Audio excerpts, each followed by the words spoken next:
Hello mga ka-farmers! For today's video ay gagawa tayo ng pakbol or banana cassava. Una kong ginawa dyan mga ka-farmers ay binalatan at hinati sa 4 na piraso ang saging na saba.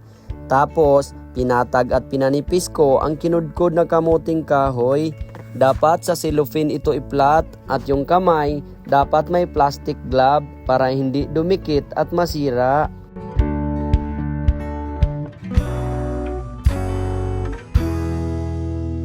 Nung matapos kong i-flat, naglagay ako ng saging sa gitna at dahan-dahan na binalot sa kamote at tinanggal yung sobra sa magkabilang dulo.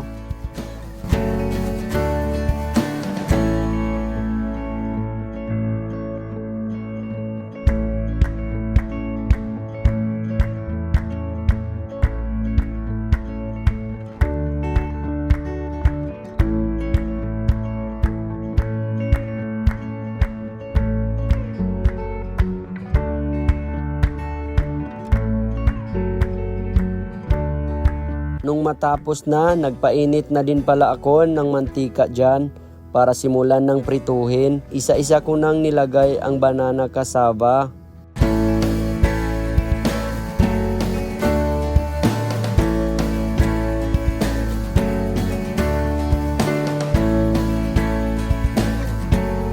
Nilagyan ko na din ito ng brown sugar.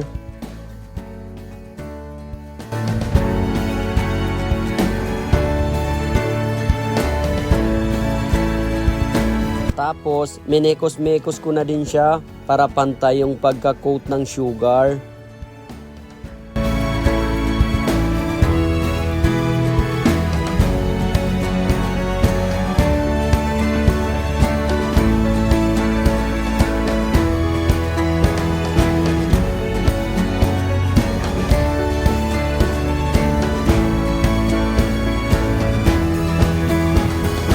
Nung naging golden brown na ito, ay isa-isa ko nang kinuha.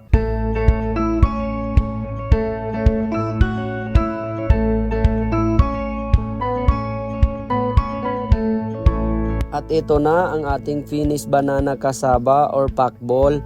Masarap ito siya mga ka-farmers, try nyo din gumawa.